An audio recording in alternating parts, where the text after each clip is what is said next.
Okay student, तो chemical kinetics का आज हम लोग नेक्स्ट लेक्चर देखने जा रहे हैं और मोस्ट प्रोबेबली शायद लेक्चर 11 रहेगा। तो कल मैं डेरिवेशन किया था, सेकेंड ऑर्डर को मैं 3 पार्ट में डिवाइड किया था, जिसमें फर्स्ट केस का हम लोग डेरिवेशन कर लिए थे। पहले मैं सेकेंड ऑर्डर को थ्योरी को कवर करता हूँ। तब मुझे याद है कि एक्सरसाइज 5 और एक्सरसाइज 6 में कुछ प्रॉब्लम रह गया, उसको मैं सॉल्व करूँगा। ओके, ऐसे आप लोग एक्सरसाइज 5 में जो प्रॉब्लम दिए थे बना है क्वेश्चन नंबर 3?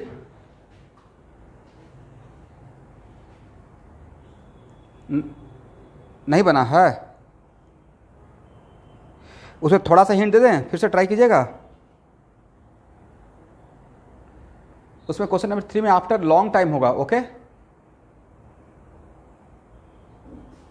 तो आफ्टर लॉन्ग टाइम को इन्फिनिटी मान लीजिएगा, और जब after long time all reactant become zero, तो ऑल रिएक्टेंट बिकम जीरो, तो a माइनस एक्स जब करते हैं तो आफ्टर लॉन्ग टाइम x का वैल्यू a के बराबर हो जाएगा, because all reactant converted to what? Product. Okay, तो इतना हिंट काफ़ी है। इसके बाद आप अपना दिमाग लगाइए, नहीं बनेगा तो फिर मैं बताऊंगा। होगा? ओके, तो अब इसमें सेकेंड केस यहाँ पे था, सेकेंड ऑर्डर में a plus B converted into product और t इक्वल टू 0 पे। बट सेकेंड केस में, और मैंने केस सेकेंड और केस थर्ड के लिए स्टूडेंट पहले ही मान लिया है कि order of reaction with respect to each reactant equal to 1, correct. और सेकेंड केस में initial concentration of A and initial concentration of B, मतलब t इक्वल 0 पे मैं सेम रख रहा हूं। ये मेरा क्राइटेरिया कंडीशन है। तो t इक्वल टू t पे, तो बताइए अकॉर्डिंग टू स्टोइचियोमेट्रिक कोफिशिएंट, अगर यहां से 1 मोल कंज्यूम होगा तो यहां से कितना मोल जाएगा? 1 मोल ही जाएगा। तो अगर यहां से x जाता है तो यहां से भी तो x जाएगा, करेक्ट। और इसका मतलब ये हुआ कि इनिशियल कॉन्सेंट्रेशन तो सेम है ही, बट अगर आपसे कोई पूछेगा कि eight any time t a का कॉन्सेंट्रेशन और b का कॉन्सेंट्रेशन डिफरेंट रहेगा या सेम रहेगा, and that is equal to what? a minus x। Okay, अब यहाँ पे rate law, differential rate law के लिए तो हम लोग यही लिखते हैं माइनस dA/dt। तो आप में से कोई बोले नहीं सर माइनस dB/dt भी तो लिखेंगे, तो मेरा आंसर है बिल्कुल लिखेंगे, करेक्ट। यहाँ तक करेक्ट। और रेट लॉ एक्सप्रेशन क्या रहेगा? k a के पावर 1 एंड b के power 1, r equal to k a के पावर 1 इक्वल टू b के power 1। But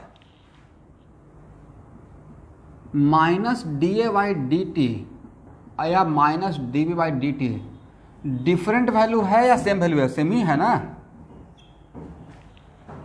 this equal to this equal to this, तो अगर फर्स्ट और सेकेंड को अगर इक्वल करते हैं, फ्रॉम फर्स्ट एंड सेकेंड अगर इक्वल करते हैं स्टूडेंट, तो क्या ही लिख सकते हैं? Minus dA/dt equal to k a and b, हाँ या ना। अब इसमें कोई आर्गूमेंट नहीं है कि सर माइनस dB/dt क्यों नहीं लिखे है। मेरा आंसर रहेगा, आप लिखिए माइनस dB/dt, मैं माइनस dB/dt लिख रहा हूँ, दोनों में सिचुएशन सेम ही आएगा। तो क्या यहाँ से ये लिख सकते हैं minus dA/a into b equal to minus k/dt? ठीक है, करेक्ट। बट यहाँ पे एक प्रॉब्लम ये रहेगा कि जैसे ही इसे इंटीग्रेट करेंगे तो you are integrating with respect to A, यहाँ देखिए सब, you are integrating with respect to A but variable is A and B. यहाँ पे ए का वैल्यू भी तो वेरी कर रहा है और बी का भी वैल्यू वेरी कर रहा है, करेक्ट। तो you are integrating with respect to A but variable is A and B, two variable A भी है और बी भी है, तो इस फॉर्मेट में तो इंटीग्रेशन हो ही नहीं पाएगा। Clear? But minus D A by, देखिए तो अब इंटीग्रेट हो पाएगा?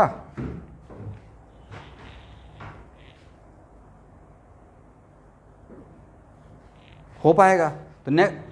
तो ऐसा मैंने क्यों किया? क्योंकि ऐसा इसलिए किया कि किसी भी टाइम पे, चाहे वो जीरो हो या एट एनी टाइम टी, ए का कॉन्सेंट्रेशन और बी का कॉन्सेंट्रेशन डिफरेंट है या सेम है? सेम है, दैट्स वाई मैंने ऐसा किया। ओके। और 1/a² का इंटीग्रेशन होता है -1/a, इज इट क्लियर?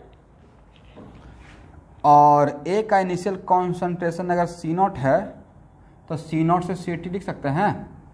यहाँ पे C0 का काम कौन कर रहा है? C0 का काम कर रहा है a और CT का काम कर रहा है a - x।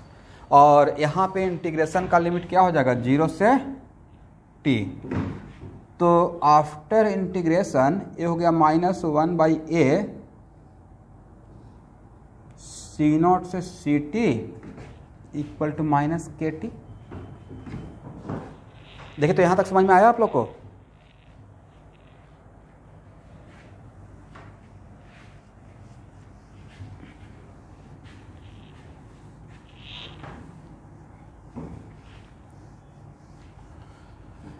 चलिए,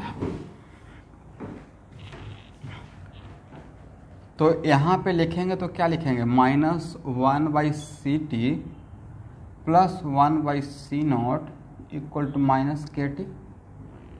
इसका मतलब हो गया कि 1/CT equal to KT plus 1/C0।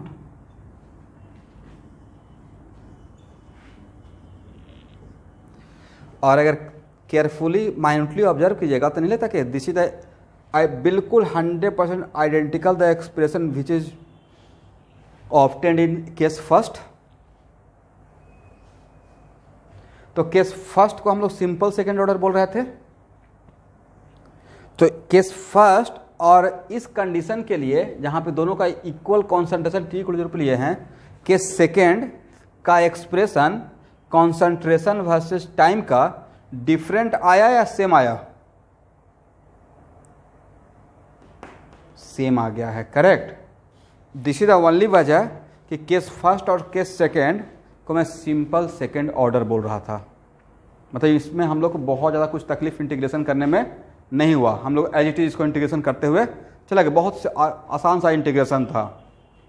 अब यहाँ पे नेक्स्ट क्वेश्चन है कि ये जो कॉन्सेंट्रेशन वर्सेस टाइम का जो एक्सप्रेशन मिला आपको, ये CT किसका कॉन्सेंट्रेशन है?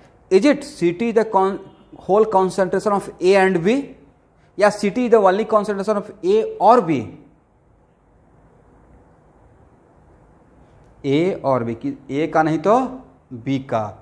ये जो CT वर्सेस T का जो एक्सप्रेशन मिला है वो है concentration of A versus T। अब कोई बोलेगा सर B का है, तो मेरा बिल्कुल करेक्ट रहेगा A और B, नॉट एंड। ठीक है,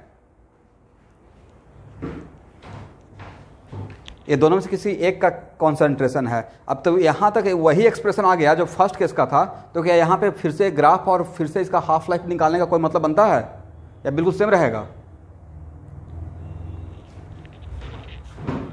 सेम रहेगा। ओके,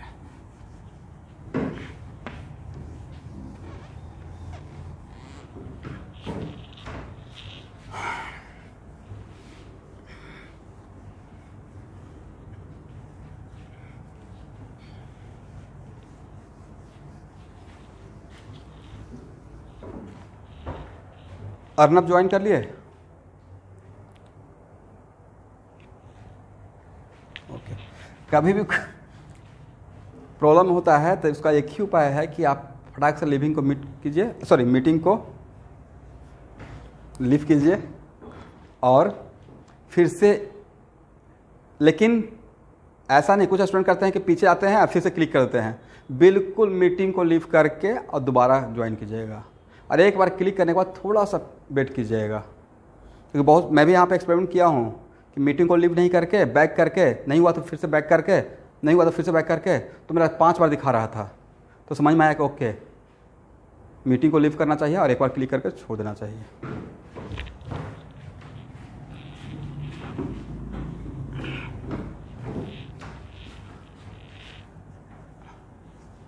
चलिए केस थर्ड।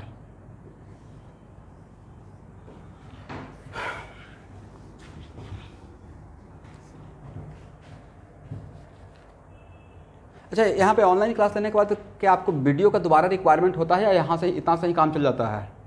ऐसे मैं वीडियो भेजूंगा, डोंट वरी।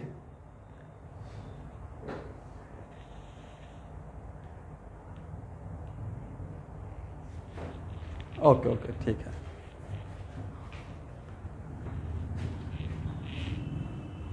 मेरा नहीं नेटवर्क प्रॉब्लम होता है, मैं भी जियो फाइबर लगाया हूँ।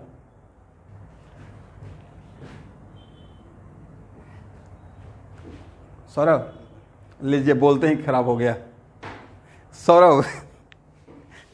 हाँ अरे कोई बात नहीं है, लिखने दीजिए, मैं उसके बाद वेट करूँगा।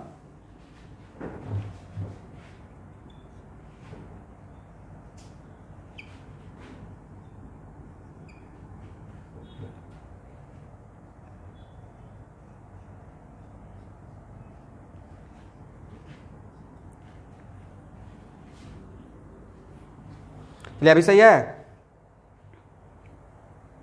Saurabh.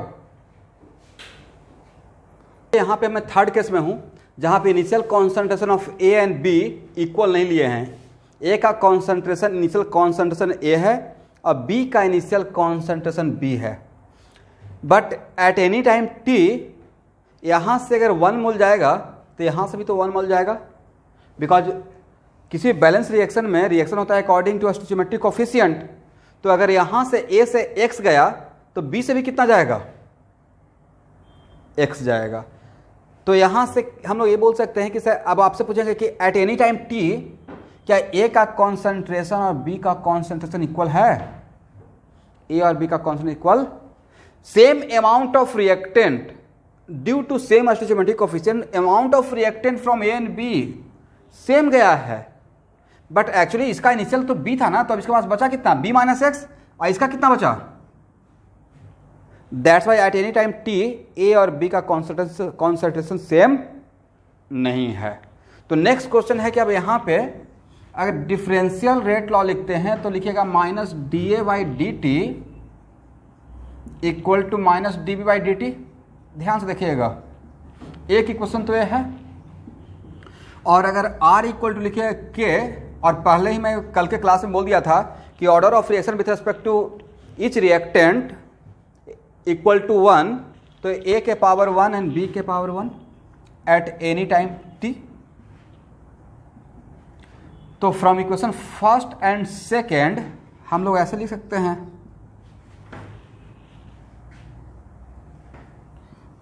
From equation first and second minus D A by D t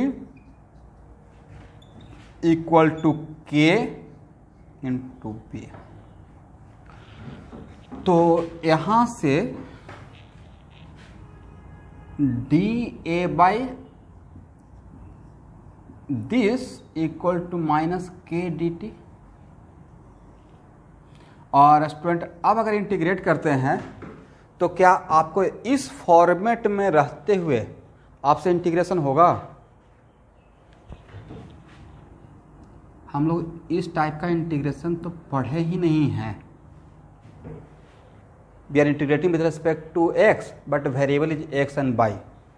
हाँ, किसी एक को अगर कांस्टेंट मान लिया तब इंटीग्रेशन हो जाएगा, जो कि आज के क्लास में प्रीवियस क्लास में मैं देख रहा था। बट ये वेरिएबल और बोथ एक्स एंड वाई, तो ये आपके सिलेबस से बियॉन्ड चला जाएगा और शायद मुझसे भी नहीं होगा। इसका मतलब है कि we are integrating with respect to A but variable is A and B. तो आप में से नेक्स्ट क्वेश्चन आएगा सर पिछले केस में सेकंड केस में तो यही था ए एंड बी, तो मेरा आंसर था कि पिछले केस में ए और बी था बट ए और बी के बीच में एक रिलेशन था कि ए इक्वल टू बी, करेक्ट।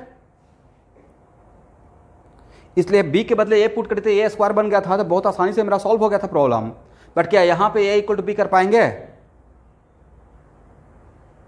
इसका मतलब ए इंटीग्रेशन हम लोग से नहीं हो पाएगा। तो नहीं बोल रहे हैं कि अभी यहाँ इस केस को नहीं पढ़ेंगे, बट इस फॉर्मेट में रखते हुए हम लोग से इंटीग्रेशन होना पॉसिबल नहीं है, करेक्ट।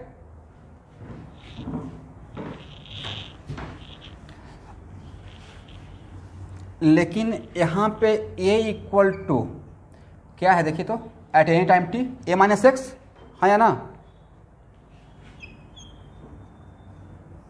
तो minus D A by D t क्या है, इसको t के रेस्पेक्ट में डिफ्रेंशिएट कीजिए विथ नेगेटिव साइन, तो कांस्टेंट का डिफ्रेंशिएशन 0 और नेगेटिव साइन के साथ डिफ्रेंशिएट करने के लिए बोल रहे हैं, तो नहीं था D x by D T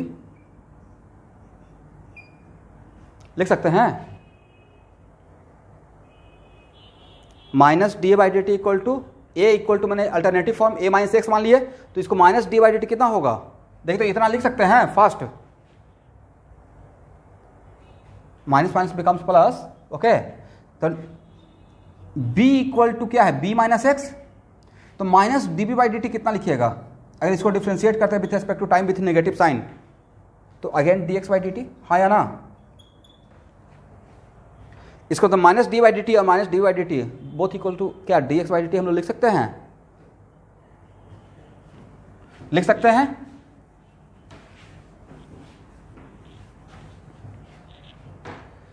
यहां पे समझ में आया, a equal to A minus x है।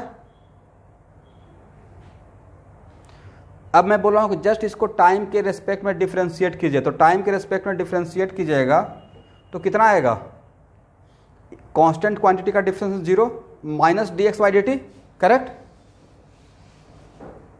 और निगेटिव के साथ में डिफरेंशिएट करने के लिए बोला था, तो निगेटिव निगेटिव क्या हो जाएगा, ओके। अब फिर से यहां से चलते हैं, तो r इक्वल टू आर यहां पे from first and second minus D by D t लिखे या minus D by D t, क्या दोनों का वैल्यू तो d x by D t ही है। Minus D by D T का वैल्यू भी d x by D t और minus D by D T का वैल्यू भी क्या है, d x by D T, okay. That's why क्या इस एक्सप्रेशन से d x by D T equal to A लिख सकते हैं, A minus x into B minus x, हाँ या ना। ए के बदले क्या लिख दिए, ए माइनस एक्स, और बी के बदले क्या लिख दिए, बी माइनस एक्स। तो देखिए यहाँ पे मुझे ये रास्ता छोड़ना पड़ा था, वजह यह था कि यहाँ पे हम लोग से इंटीग्रेशन नहीं हो पा रहा था, because we are integrating with respect to A but variable is A and B, but उसका अल्टरनेटिव फॉर्म में आते हैं, और तब अगर ऐसे लिखते हैं,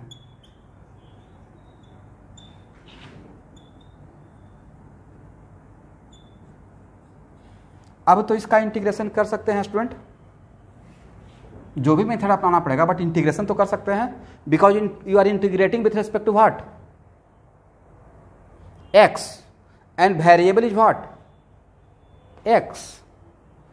तो इसका वन वेरिएबल का तो इंटीग्रेशन हम लोग जानते हैं ना, और नहीं जानते तो हम लोग सीख लेंगे, बट इसका तो हम लोग के रेंज में है, हम लोग कर सकते हैं, करेक्ट। बट वहां पे नहीं, उस फॉर्मेट में रखते हुए इसका इंटीग्रेशन हम लोग नहीं कर पाते, ओके। तो देखिए थोड़ा सा कॉम्प्लेक्स होते जा रहा है। अब फिर से आपको एक बात का रिमाइंड कर रहे हैं,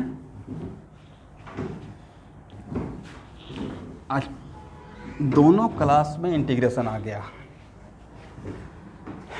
कि जब हम लोग इंटीग्रेशन पढ़ेंगे तो इंटीग्रेशन का चैप्टर में एक टॉपिक पढ़ाया जाएगा, मेथड ऑफ पार्शियल फ्रैक्शन। बोलिए मेरे साथ, कौन सा मेथड, पार्शियल फ्रैक्शन। और ये बताइए इसका इंटीग्रेशन कितना होता है,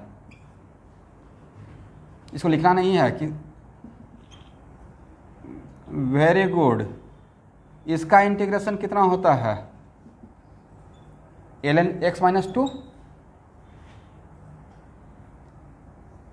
और इसका इंटीग्रेशन कितना होता है ln 2 minus X by minus 1 divide by minus 1, हाँ या ना? किस कॉन्सेप्ट से? इंटीग्रेशन, इसका इंटीग्रेशन का होता है actually ln kx plus C R divide by what, x का कोफिशिएंट। तो यहाँ पे x का कोफिशिएंट 1 ही था, यहाँ पे x का कोफिशिएंट प्लस 1 था, यहाँ पे x का कोफिशिएंट कितना है -1, करेक्ट। दैट्स वाई इसका इंटीग्रेशन क्या होगा ln 2 minus x divide by what, -1। तो जिनको नहीं पता है उनके लिए थोड़ा सा मैं डेमो दे दिया कि इंटीग्रेशन ऐसे रहेगा। अब नेक्स्ट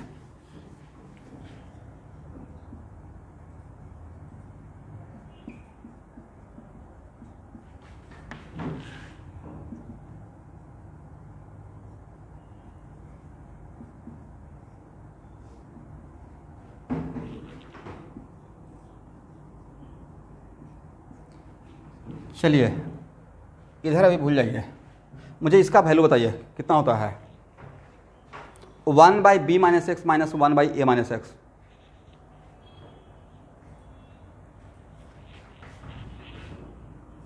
ए minus x minus B minus x और divided by A minus x into B minus x, ठीक है ना? और यहाँ पे एक्स और एक्स आपस में क्या हो जाएगा, कैंसिल हो जाएगा। तो कितना आया a minus B divided by a minus x into B minus x. इसका मतलब ये है कि क्या हम लोग दिस इक्वल टू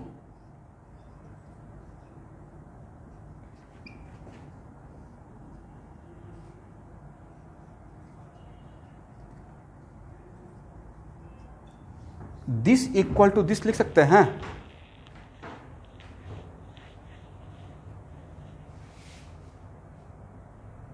हाँ या ना?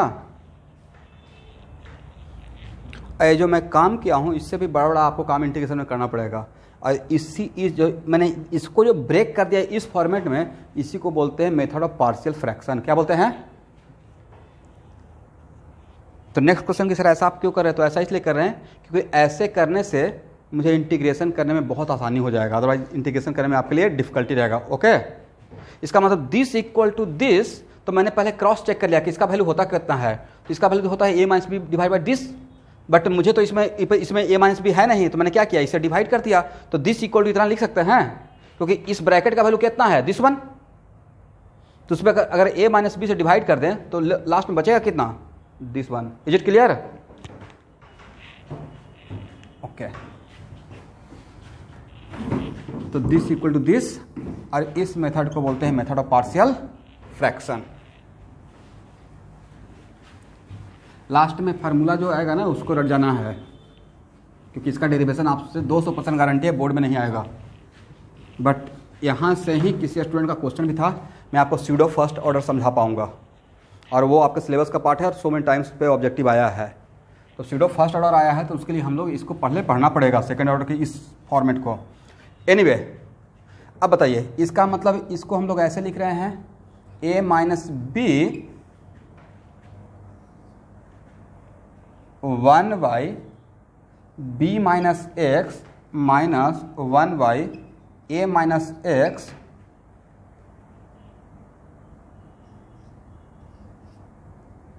dx equal to K D T. Okay, यहाँ तक क्लियर? ये आपको जो PDF दिए हैं उसमें नहीं किया हुआ है, आप देखिएगा, इसलिए यहाँ पे आपको वीडियो को रोक रोक कर इसको करना पड़ा है, करेक्ट ना?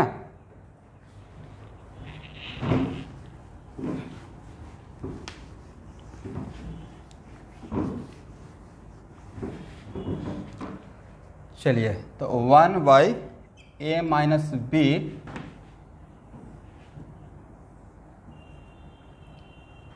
dx by B minus X and D x by A minus x equal to K T. K D T का इंटीग्रेशन 0 से t लीजिएगा। अब आपसे क्वेश्चन, इसका लिमिट क्या लें? सब लोग बोलिए एक साथ, इसका लिमिट क्या लें? क्योंकि t का लिमिट मैं 0 से t लिया हूं, तो what is limit of this one? यहां पे इसका लिमिट क्या लें?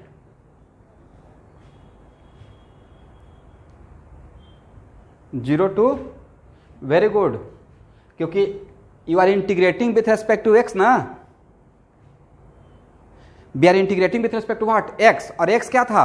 Amount of reactant converted to product. Amount of reactant converted to, तो टी इक्वल टू 0 पे how much amount of reactant converted to product? T equal 0 पे amount of reactant converted to product equal to 0। T equal 0 पे x का value क्या था? 0 था, correct. और T equal to T पे एक्स का वैल्यू क्या था? एक्स था। तो लिमिट क्या लेना चाहिए? जिसके रेस्पेक्ट में इंटीग्रेट करते हैं उसी का लिमिट लेंगे। इसलिए बहुत सारे बैच में स्टूडेंट क्या बोलते थे, उनको सी नॉट से सी टी वाला याद रहता था, तो सी नॉट से सी टी कर देते थे। बट क्या यहाँ पर सी नॉट से सी टी होगा या 0 से एक्स होगा? अरे यहाँ पे क्या रहेगा? 0 से एक्स रहेगा। तो 1 बाई ए माइनस बी, और इसका इंटीग्रेशन कितना होगा? ln b minus X by minus 1, ठीक है। और लिमिट 0 से x, और इसका भी क्या रहेगा? ln a minus X by minus 1, limit 0 से x, और this equal to what? This equal to K T.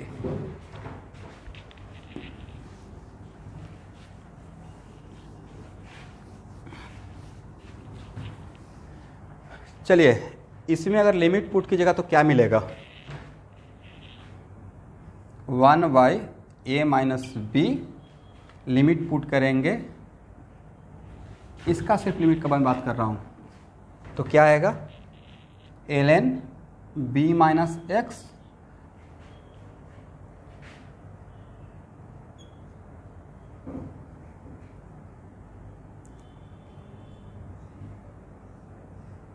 देखिए तो सही है student?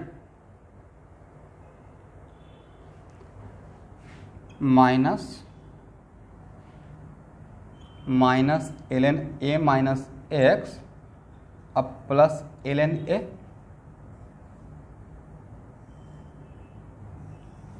Equal to what? K t. तो 1 by A minus B, ln a minus ln b equal to क्या होता है? ln a by B. तो this minus this equal to क्या आप लिख सकते हैं? ln b by B minus x, है या ना? अरे इस ब्रैकेट के बदले क्या लिख सकते हैं स्टूडेंट?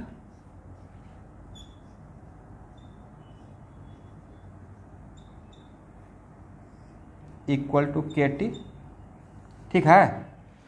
और फिर से ln a minus ln b equal to क्या लिख सकते हैं? 1 by A minus B ln b by A minus X by B minus X. देखो सही मैंने लिखा? Equal to K T. This is the final expression of second order reaction of case third. तो देखिए उसमें थोड़ा सा हम लोग चेंज किए थे, टफ किए। अभी भी order of reaction with respect to A and B. अब देखिए हो सकता है कि मेरे पीडीएफ में यहाँ पे b माइनस ए हो, तो उसे घबराने की बात नहीं। यहाँ पे b माइनस ए रहेगा तो यहाँ पे a minus A by B हो जाएगा, और यहाँ पे b minus X by A minus X हो जाएगा। उससे कोई फर्क पड़ेगा या एक ही बात है? ठीक है। तो अब यहाँ पे अब इसको हम लोग ln को log में कन्वर्ट करेंगे तो यहाँ पे 2.303 हो जाएगा, बाकी तो कोई फर्क नहीं पड़ेगा। तो एक्चुअल मेरा यहाँ पे कहना है कि देखिए इसमें सपोज कीजिए कि जस्ट मैंने ए और बी के रेस्पेक्ट में ऑर्डर ऑफ रिएक्शन 1 लिया और ए और बी का इनिशियल कॉन्सेंट्रेशन को चेंज कर दिया, तब इतना कॉम्प्लेक्सिटी आ गया हम लोग को सॉल्व करने में। जस्ट इमेजिन कि अगर ए और बी के रेस्पेक्ट में, एक के रेस्पेक्ट में ऑर्डर ऑफ रिएक्शन हाफ है और दूसरे के रेस्पेक्ट में ऑर्डर ऑफ रिएक्शन 3/2 ले लेते और कॉन्सेंट्रेशन भी दोनों का टी को पे अलग ले लेते, तो नहीं लगता कि और भी कॉम्प्लेक्स हो जाता है इंटीग्रेशन करना। इसका मतलब अब समझ में आ गया किसको मैं एक स्पेशल नाम, एक कहीं पे लिखा हुआ नहीं है किसको कॉम्प्लेक्स बोलना है, ये हम लोग एक स्पेशल नाम दिए हैं कि it is kind of what, थोड़ा कॉम्प्लेक्स, दैट्स व्हाई इसको कॉम्प्लेक्स सेकंड ऑर्डर का नाम दे दिया। ओके,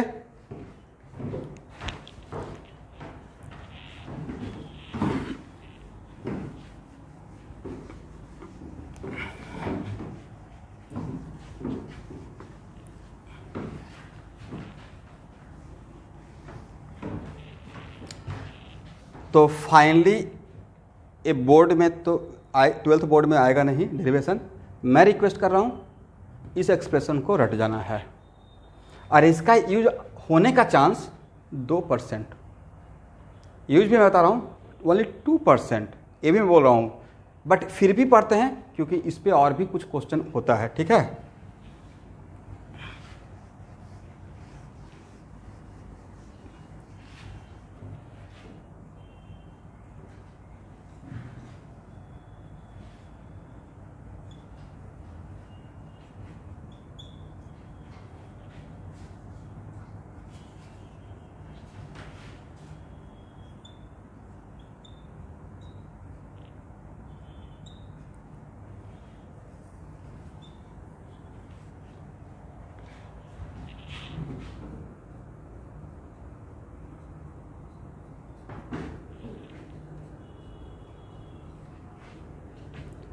अब देखिए मैंने क्या नाम लिखा। इसमें आप में से किसी स्टूडेंट का एक क्वेश्चन था कि सर ऐसा कोई भी रिएक्शन है जिसमें दो रिएक्टेंट है A and B converted to product और जिसमें one of the reactant is taken in large amount, excess amount with respect to other, तो उस टाइप का सेकेंड ऑर्डर रिएक्शन का रिजल्ट किसके जैसा होता है, और जो एक्सेस अमाउंट में रहता है उसके IIT का क्वेश्चन है और नीट में भी आया हुआ है और JEE में भी। तो उस केस में जो जिसका अमाउंट एक्सेस रहता है तो उसके रेस्पेक्ट में ऑर्डर ऑफ रिएक्शन क्या हो जाता है, तो उसका सही एप्लीकेशन यहाँ से आपको पता चलेगा। तो मान लेते हैं कि मैं एक तो स्यूडो फर्स्ट ऑर्डर रिएक्शन का मतलब ये होता है कि वैसा सेकेंड ऑर्डर रिएक्शन जिसका रिजल्ट ऑलमोस्ट फर्स्ट ऑर्डर के एक्सप्रेशन के जैसा आता है। Those second order reaction whose result gives what, whose result almost gives just like what, first order reaction. तो उस टाइप को हम लोग क्या बोलेंगे, complete order, pseudo first order. अब उसको समझाने के लिए सपोज कीजिए, लेट अस सपोज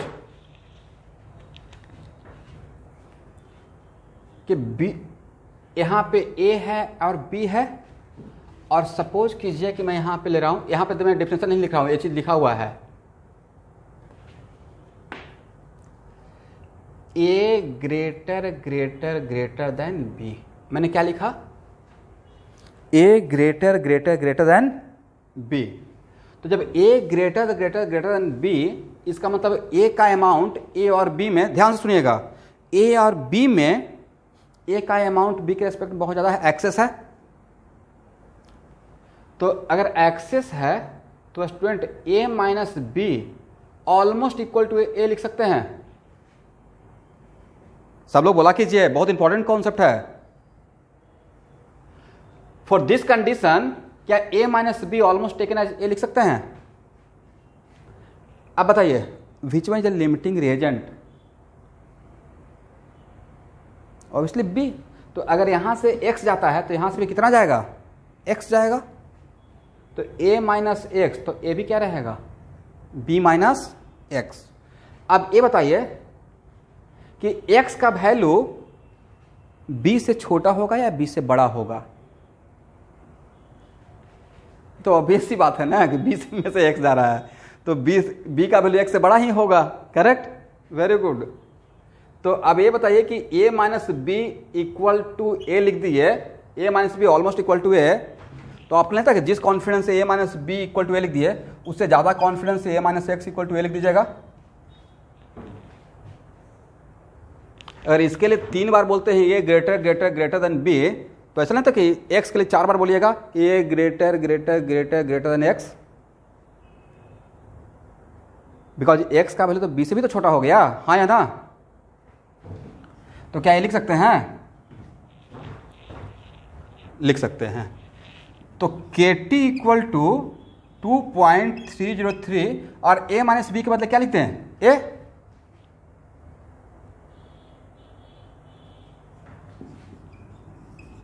थोड़ा आप लोग ट्यूनिंग बैठाए कीजिएगा, ऐसा नहीं मैं कुछ बोल रहा हूँ आप लोग पीछे से बोल रहे हैं तो फेज डिफरेंस हो जाता है। और b बाई ए और a माइनस एक्स के बदले कितना लिख दें? a b माइनस एक्स, और a और a आपस में क्या? कैंसिल। क्या हो गया? कैंसिल। अब देखिए k इस a को यहां ले आता हूं,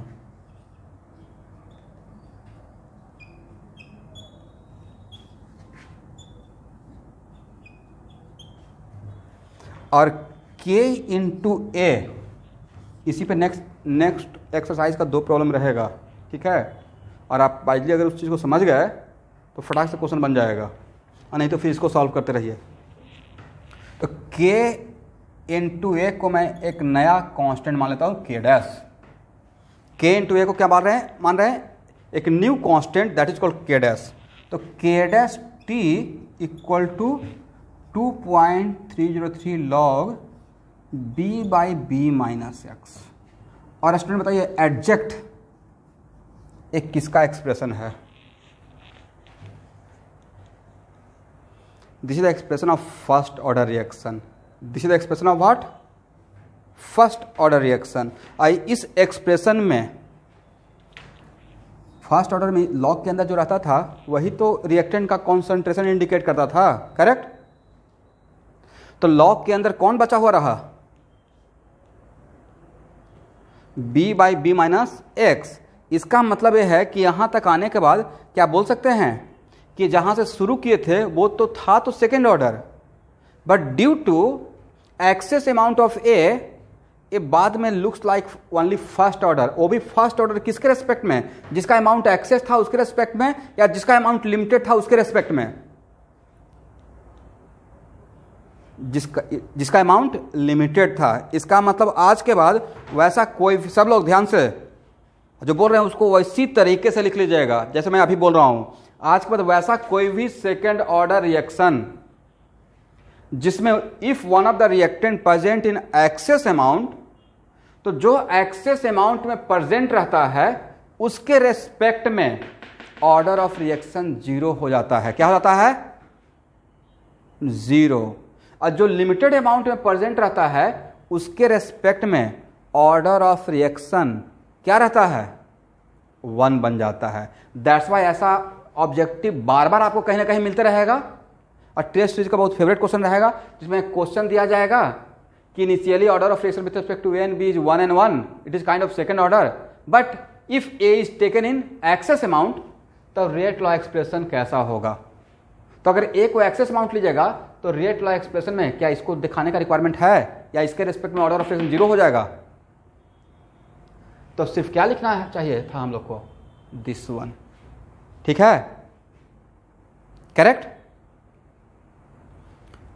तो पहला कॉन्सेप्ट तो सीखे। सेकेंड कॉन्सेप्ट कि अगर आपसे पूछा है कि सेकेंड ऑर्डर रिएक्शन था but now becomes first order, but now it becomes pseudo first order, तो जो स्यूडो फर्स्ट ऑर्डर बना उसका रेट कांस्टेंट क्या होगा? तो स्यूडो फर्स्ट ऑर्डर जो बना है उसका रेट कांस्टेंट क्या होगा स्टूडेंट? तो जो यस उसका रेट कांस्टेंट ये जो के है वो नहीं रहेगा। अब इसका रेट कांस्टेंट क्या बन जाएगा? के डैश। ये भी ऑब्जेक्टिव है, और इस के डैश का value this is the rate constant of pseudo first order. This is the rate constant of what? Pseudo first order. और this rate constant equal to rate constant of second order जहां से हम लोग शुरू किए थे, correct? The rate constant of second order into concentration of reactant, but concentration of which reactant? Which is present in excess amount, which is present in excess amount. तो क्या इसको आप लैंग्वेज में लिख लेंगे? लैंग्वेज में लिखना है कि rate new rate constant of pseudo first order equal to rate constant of second order into concentration of reactant which is present in excess amount. तो वैसा कुछ कहीं पे सपोज मैंने एक्सरसाइज में अगर प्रॉब्लम मिलता है जिसमें सेकंड ऑर्डर का प्रॉब्लम, सेकंड ऑर्डर रिएक्शन का प्रॉब्लम है, और उसमें अगर आपको सपोज कीजिए कि किसी एक का कॉन्सेंट्रेशन 0.1 और दूसरे का कॉन्सेंट्रेशन अगर 50 है, तो नहीं लगता है कि 50/0.1 500 टाइम ज़्यादा हो गया? तो उस टाइम पे आप वहाँ पे सेकंड ऑर्डर को भी किसके और कौन सा इक्वेशन से सॉल्व कर सकते हैं? फर्स्ट ऑर्डर का इक्वेशन लगाकर सॉल्व कर सकते हैं। बट बी केयरफुल, जब फर्स्ट ऑर्डर का इक्वेशन जब लगाकर सॉल्व करते हैं तो उस टाइम पे सेकंड ऑर्डर जो रेट कांस्टेंट दिया रहेगा सेकंड ऑर्डर का उस प्रॉब्लम का, वही रेट कांस्टेंट यूज करेंगे या के डैश यूज करेंगे? के डैश यूज करेंगे। और इसका हाफ लाइफ निकालने के लिए भी कौन सा यूज कीजिएगा? के या के डैश? और जीरो हाफ लाइफ क्या आ जाएगा? 0.693 के डैश अगर सीडो फर्स्ट ऑर्डर है तो अब आपको सब लोग को समझ में आ गया कि अब समझ में आ गया कि एक इक्वेशन एक्चुअली क्यों रिक्वायरमेंट था और क्यों इतना मेहनत करके पढ़ाया गया। क्योंकि यहाँ पे अगर नहीं आते तो हम लोग को सीडो फर्स्ट ऑर्डर समझ में नहीं आता। और अब शायद आप लोग को सबका कॉन्सेप्ट क्लियर हो गया है कि what the meaning of pseudo first order, correct? Anyone जिनको डाउट है? New batch?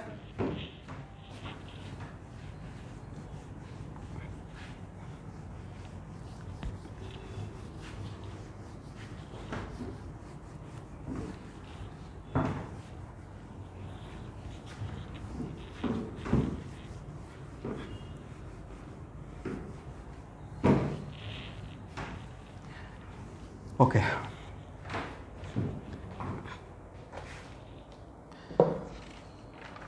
तो सूडो फर्स्ट ऑर्डर के बाद आप लोग को क्वेश्चन बनाना है एक्सरसाइज 7। कौन सा?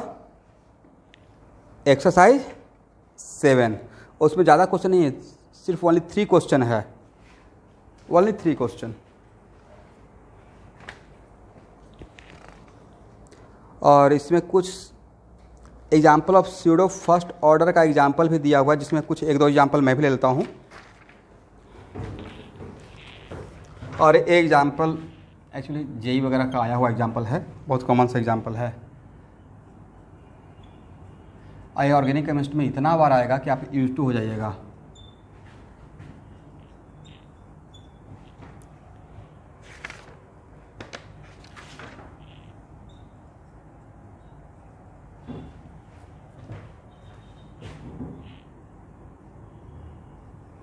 प्रोडक्ट बाद में लिखेंगे, ठीक है? देखिए ये है हाइड्रोलिसिस ऑफ एस्टर। ये क्या है? एस्टर। तो hydrolysis of ester in presence of H+, मतलब H+ यहाँ पे कैटलिस्ट। तो हाइड्रोलिसिस ऑफ एस्टर, तो यहाँ पे एक्चुअल में वाटर एज ए सॉल्वेंट, यहाँ पे क्या है? Water as a solvent. और water as a solvent excess amount में लिया हुआ है, लिमिटेड अमाउंट या एक्सेस अमाउंट? एक्सेस अमाउंट में लिया हुआ है। दैट्स वाई इसके रेस्पेक्ट में ऑर्डर ऑफ रिएक्शन क्या मान लेंगे? 0। तब इसका रेट लॉ एक्सप्रेशन क्या रहेगा? R = K and concentration of ester to the power 1। यहाँ पे रेट लॉ एक्सप्रेशन वाटर को दिखाने का रिक्वायरमेंट नहीं है। इसका मतलब है कि hydrolysis of ester is also the example of what? Pseudo first order. Looks like second order but है कौन सा ऑर्डर? First order. वैसे ही एक और एग्जांपल दिया हुआ है कि ग्लूकोज को अगर सुक्रोज को ब्रेक करते हैं तो बनता है ग्लूकोज एंड फ्रक्टोज। तो सुक्रोज को ब्रेक करने के लिए we also take excess amount of water. तो वहाँ पे वाटर एक्सेस अमाउंट में हो गया तो उसके रेस्पेक्ट में 0 मान लेंगे और यहाँ पे रेट लॉ एक्सप्रेशन में सिर्फ सुक्रोज बचेगा। बाकी आप एक्सरसाइज 7 सोल्व कीजिएगा तो उसमें कुछ ना कुछ आपको ऑब्जेक्टिव मिलेगा। अब देखिए इसके बाद जो हम लोग टॉपिक पढ़ने जा रहे हैं वो बहुत इंपॉर्टेंट टॉपिक है।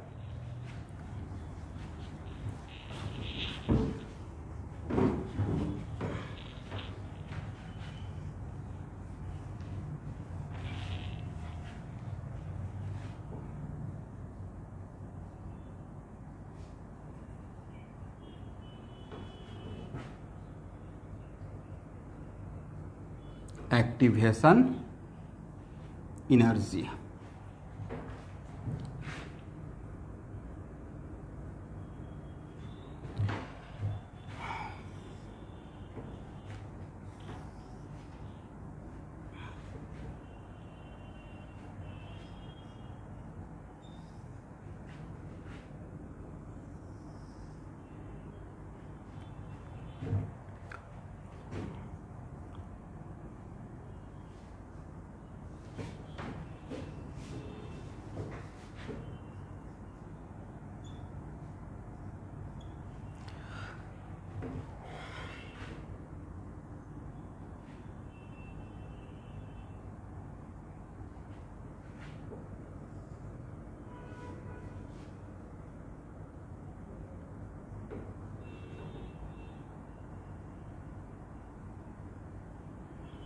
चलिए, इसमें कुछ सर्टेन पॉइंट लिखवाने से पहले आज का क्लास के लिए इसके लिए कुछ इंट्रोडक्शन देते हैं।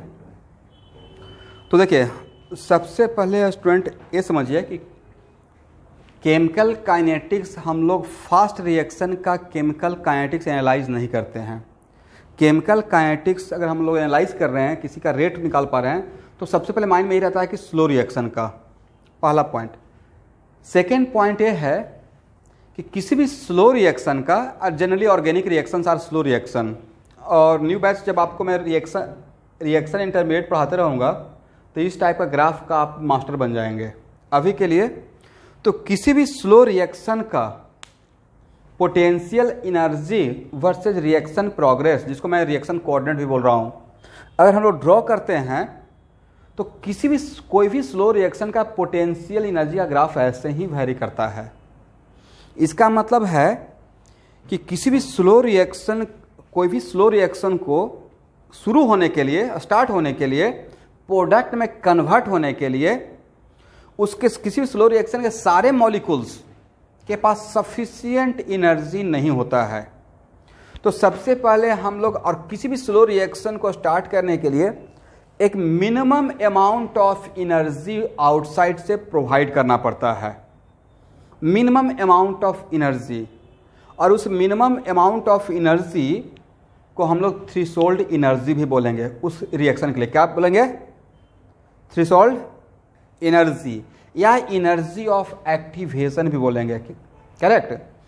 और मान लेते हैं कि यहाँ पे बोला गया है कि यहाँ पे रिएक्टेंट पार्टिकल्स है, बट ये रिएक्टेंट पार्टिकल्स और यहाँ से यहाँ के बीच का पॉइंट टू बी नोटेड, यहाँ से यहाँ के बीच का अगर एनर्जी गैप, इस पॉइंट और इस पॉइंट के बीच का एनर्जी गैप अगर 10 जूल है, बट यहाँ से यहाँ के बीच का, तो अगर मान लेते हैं कि आप 9.9 जूल दे दिया उसको, तो क्या इस एनर्जी बैरियर को क्रॉस किया?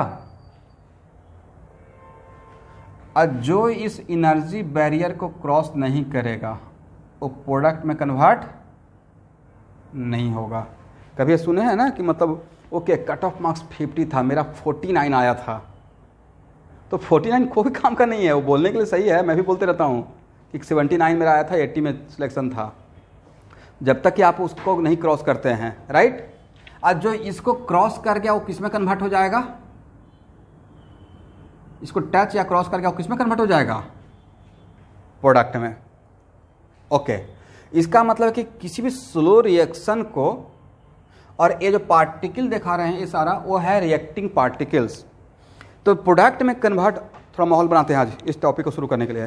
तो एक्चुअली प्रोडक्ट में कन्वर्ट होने के लिए पार्टिकल्स आपस में कोलाइड करते रहता है, कोलिजन करता है, और मान लेते हैं कि टोटल और कोलिजन पर सेकंड जो होता है उसको हम लोग आगे चल के नाम देंगे कोलिजन फ्रीक्वेंसी। क्या नाम देंगे? Collision frequency.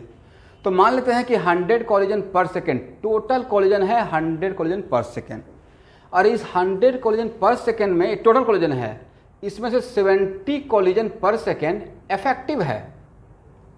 इसका मतलब, और ये 30 कोलिजन पर सेकेंड इनइफेक्टिव है। इसका मतलब है कि टोटल कोलिजन, ए जो टोटल कोलिजन है जिसका नाम कोलिजन फ्रीक्वेंसी बोल रहे हैं, आगे चलकर इसी को हम लोग आर्हेनियस के ऑनर में आर्हेनियस कांस्टेंट बोल देंगे। क्या बोल देंगे?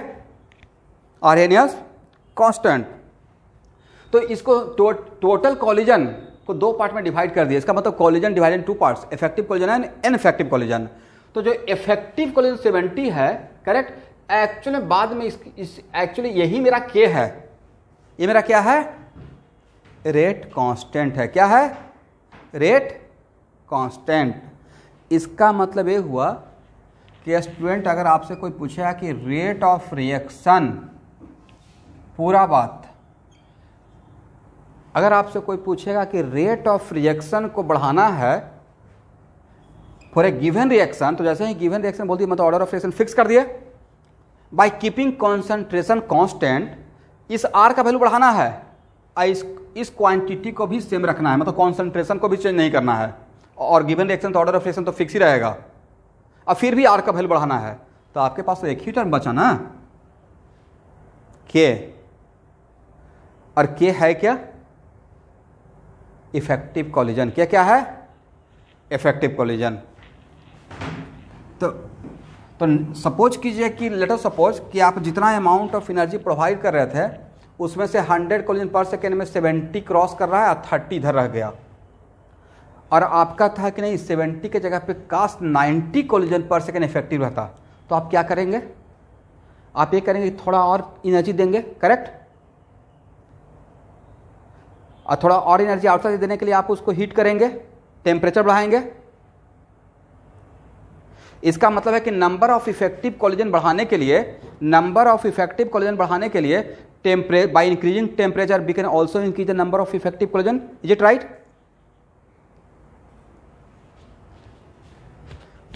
ओके, दूसरा काम ये भी तो करेंगे कि सर अगर काश ऐसा भी हो जाता कि ये जो 10 जूल का गैप है वो काश 7 जूल का गैप बन जाए, तो उससे क्या होगा कि अब एनर्जी बैरियर यहाँ रह गया, तो इसके बीच में जो रहेगा वो भी इफेक्टिव हो जाएगा, हाँ या ना। इसका मतलब मैं इस एनर्जी बैरियर को ही कम कर दिया, इसका मतलब है कि मैं अमाउंट ऑफ एक्टिवेशन एनर्जी को ही कम कर दिया, करेक्ट। तो हाँ होता है, कम होता है। देखते नहीं है कभी कभी मैं थोड़ा सा 2-4-5 सेंटेंस किसी दिन ज़्यादा अच्छा से मोटिवेट करके बोल देता हूँ तो उस दिन पढ़ाई कितना तगड़ा हो जाता है। यस, तो इसको कम कर देंगे एनर्जी बैरियर को, तो वो काम कौन करेगा, कैटलिस्ट। बोलिए कौन करेगा, कैटलिस्ट करेगा। इसका मतलब जो इफेक्टिव नहीं भी कर सकते थे वो क्या कर देंगे, इफेक्टिव रिजल्ट दे देंगे। यस, देख जैसे आप एक अरहर का दाल होता है वो बहुत देर से पकता है, करेक्ट, उसमें थोड़ा सा खाने वाला सोडा डाल देते हैं, ज़्यादा नहीं, थोड़ा सा, जल्दी पक जाता है। तो जो थोड़ा सा खाने वाला सोडा डाल दिया वो किसका काम कर रहा था वहाँ पे, कैटलिस्ट का। इसलिए इसका मतलब है, और ये जो इफेक्टिव कोलिजन बढ़ा इसका मतलब के बढ़ गया, इसका मतलब स्टूडेंट जो के है उसको रेट कांस्टेंट, और के actually represent what, number of effective collision. तो के को के का value number of effective collision कितना फैक्टर पे डिपेंड करने लगा, 2 फैक्टर, हम लेमन लैंग्वेज में 2 फैक्टर, एक तो टेम्परेचर और दूसरा क्या, कैटलिस्ट। दूसरा क्या, कैटलिस्ट। और कैटलिस्ट क्या करता है, पाथ को ही शॉर्ट कर देगा। इसका जो कॉन्सेप्ट को 10 दिन में आप समझ सकते हैं उसको 2 दिन अगर ऑनलाइन क्लास कर लिए कैटलिस्ट में समझ में आ जाएगा। तो ये पब्लिसिटी था कैटलिस्ट का।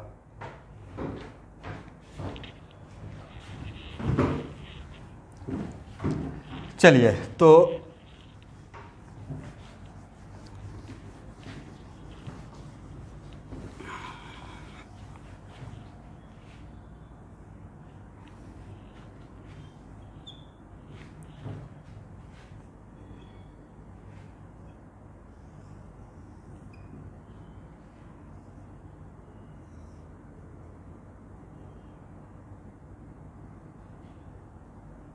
सारे पॉइंट 1 by 1 आएंगे,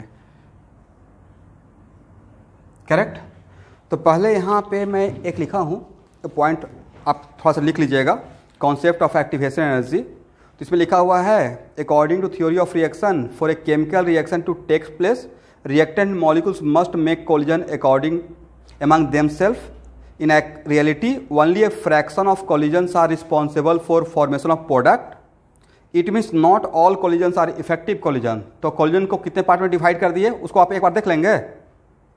तो कोलिजन को 2 पार्ट में लिख लेना है, 2 पार्ट में, effective collision and ineffective collision, correct. और इफेक्टिव कोलिजन का मतलब those collision which are responsible for giving the product.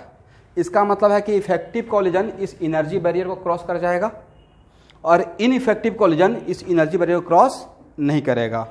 तो अब इसका मतलब है कि इफेक्टिव कोलिजन होने के लिए, रिएक्टेंट को प्रोडक्ट में कन्वर्ट होने के लिए जितना मिनिमम अमाउंट ऑफ एनर्जी का रिक्वायरमेंट होता है, इसका मतलब है कि यहाँ से यहाँ के बीच का गैप अगर 10 रिएक्टेंट यहाँ पे है और 10 जूल है और आप 12 जूल दे दिए, और तब पूछेंगे प्रोडक्ट में कन्वर्ट होगा या नहीं होगा, वो तो बिल्कुल होगा और बहुत फास्ट होगा, क्योंकि इसको क्रॉस करने के लिए 10 जूल ही चाहिए था, आपने प्रोवाइड कितना कर दिया।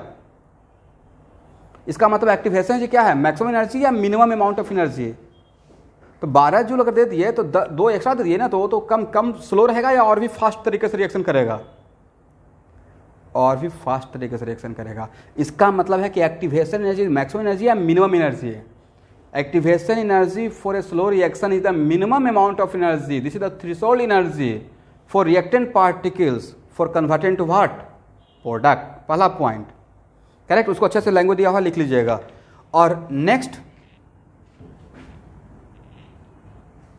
और एक्टिवेशन एनर्जी ऑलवेज कहां से कंपेयर करते हैं, एक्टिवेशन एनर्जी रिएक्टिंग पार्टिकल से कन्वर्ट करते हैं। पहला दूसरा पॉइंट करेक्ट। इसका मतलब है कि अगर यहां से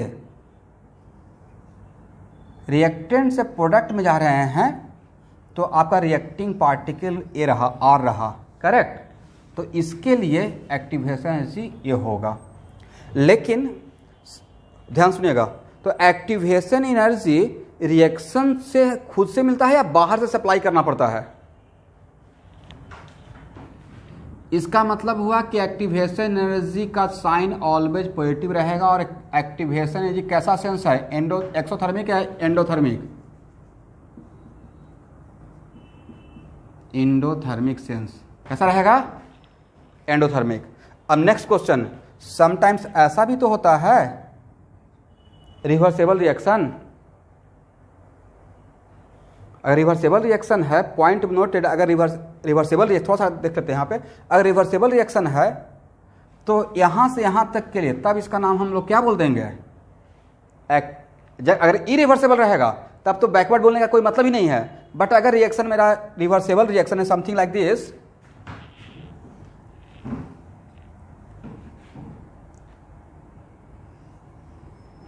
अगर इस टाइप का सिचुएशन है तो ए से बी का अगर फॉरवर्ड डायरेक्शन है तो बी से ए का क्या रहेगा, बैकवर्ड डायरेक्शन। तो इस गैप को क्या बोलेंगे फिर, activation energy for what, forward reaction, correct. और इस गैप को क्या बोलेंगे, जब बी से मेजर करेंगे तो, बट मेजर यहां पे ही करना है, activation energy for backward reaction. तब लेकिन activation energy of forward and activation energy of backward, एक कॉन्सेप्ट कब अप्लाई होगा, जब रिएक्शन मेरा रिवर्सेबल रहेगा। जब रिवर्सेबल नहीं रहेगा तो बैकवर्ड के लिए सोचेंगे नहीं, तो वहाँ पे जो एक्टिवेशन एनर्जी रहेगा, तो एक्चुअल में ई रिवर्सेबल में जो हम लोग एक्टिवेशन एनर्जी दिखाते रहते हैं, नहीं लगता वो सिर्फ वो फॉरवर्ड का दिखाते रहते हैं। अगर ई रिवर्सेबल है मतलब लेफ्ट से राइट, तो जो दिखा रहे हैं एक्टिवेशन एनर्जी वो क्या बैकवर्ड का है या फॉरवर्ड का दिखा रहे हैं, फॉरवर्ड का दिखा रहे हैं। तो दोनों डायग्राम आपके सामने हैं, इसको घर पे नोट कर लीजिएगा।